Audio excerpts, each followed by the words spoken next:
이제 연말정산이 얼마 안 남았는데 24년에 연말정산을 내년에 하는데 어떤 부분을 올해 연말정산할 때 주요 개정 부분에 대해서 한번 정리를 해보겠습니다. 24년 기준 연말정산이니까 내년 1월인가 2월에 국세청 홈택스에서 그 연말정산 자료할 때 이 부분이 적용돼서 소득공제, 세액공제를 받습니다. 결혼 출산 부분이 제일 혜택이 많아요. 자, 육아휴직 수당 비과세인데 과거에는 공립학교 공무원들 이 지원에 대해서 월 150만 원까지 비과세 됐는데 이게 이제 사립학교 직원이 정관 등에 의해 어떤 규정에 의해 육아휴직 수당을 하면 비과세가 됩니다. 연 1,800 받아서 비과세가 되기 때문에 이 경우에 이제 배우자 공제까지 받을 수 있습니다. 이게 소득이 아예 보지 않는 거죠. 출산 보육수당 비과세인데요. 기존에 10만 원 했던 거 6세 이하 출산 보육수당 20만 원까지 확대됩니다. 기존적으로 그 출산 보육 부분 얘들 두 명이니까 뭐 한 명만 해당돼요. 그래도 20만 원, 두 명이든 한 명이든 6세 이하. 직무 발명 보상금 비과세 한도가 기존 500만 원에서 200만 늘어서 700만 원으로 확대가 됐습니다. 이거는 연구 개발하는 직원들의 혜택이 돌아가는 거죠. 주택저당 차입금 이자 상한액 소득공제 확대인데 이제 금리가 주택담보대출 금리가 높아지잖아요. 그렇기 때문에 공제 한도도 600만 원에서 2천만 원까지 확대됐고, 그러니까 기존에 300만 원에서 1,800만 원에서 기준 시가 주택 공시 가격이 5억에서 6억으로 확대가 됐습니다. 혜택을 주는 거죠. 1주택자의 경우만. 그래서 주택 저당 차입금 이자 상한액 소득공제는 고소득자도 동일하게 적용됩니다. 고소득자도 2천만 원까지 소득공제가 되겠죠. 자녀세액 공제 확대인데 2명까지 예전에 30만 원에서 35만 원까지, 3명 이상인 경우는 35만 원 플러스 한 명당 30만 원 추가됩니다. 그리고 손자녀도 공제 대상이 추가하는데 이 손자녀가 왜 추가되냐면 요즘 한부모 가정이 많기 때문에 아니면 할아버지 할머니가 손자를 키우는 경우가 많잖아요. 이 경우 때문에 자녀세액 공제도 확대됩니다. 자, 고액 기부 요즘 경기가 어려우니까 기부를 안 하잖아요. 고액 기부 공제로 한시 상향이 있는데 24년 12월 30일까지 3천만 원 초과돼서 40% 공제율. 이게 이제 거의 한계세율, 고소득자 한계세율과 거의 비슷하게 돌아가는 겁니다. 1천만 원 초과는 30%고 1천만 원 이하는 15%죠.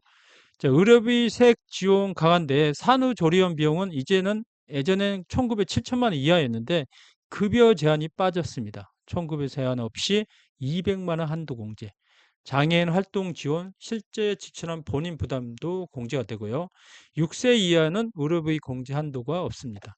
자, 국외 근로자의 경우는 해외에서 달러를 벌어오기 때문에 혜택을 주는데 비과세 한도가 외항선, 원양어선, 선원, 해외 건설 근로자의 경우에 월 300에서 500만 원까지 비과세입니다. 그러면 연 6천만 원까지는 비과세로 세금이 아예 없다는 거죠. 사대보험도 없습니다. 재공과 행정질권 유사 업무 수행자도 비과세고 산업인력공단 파견 근무자 비과세 됩니다. 자원봉사 영역 기부금가액 현실화된 거예요. 일단 과거에 5만 원 했는데 일단 너무 적죠.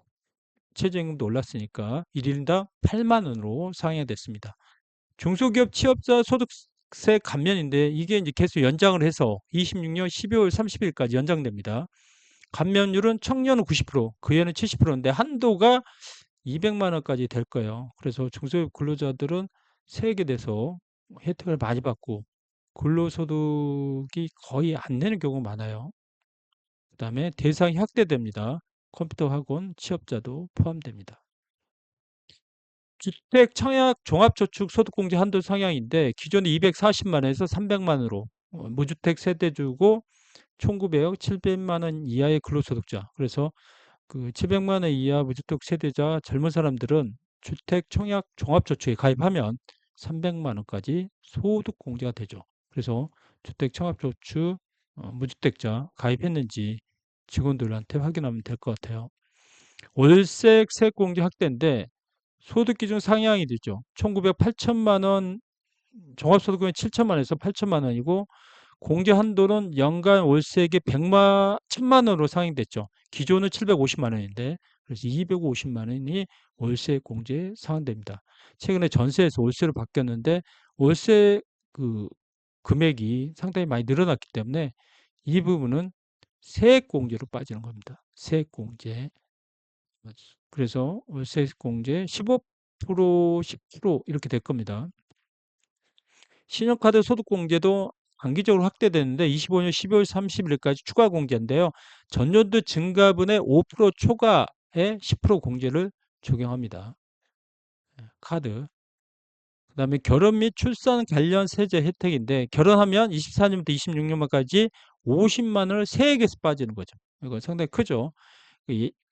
그래서 뭐 부인과 남편 둘 다 빠지는 겁니다. 둘 다. 그다음에 출산지원금 뭐 기업에서 규정에 따라서 출산하면 지원하면 전액 비과세입니다. 만약 출산지원금을 얘를 낳을 경우에 1,000만 원 주겠다. 그럼 1,000만 원 전체가 비과세가 됩니다.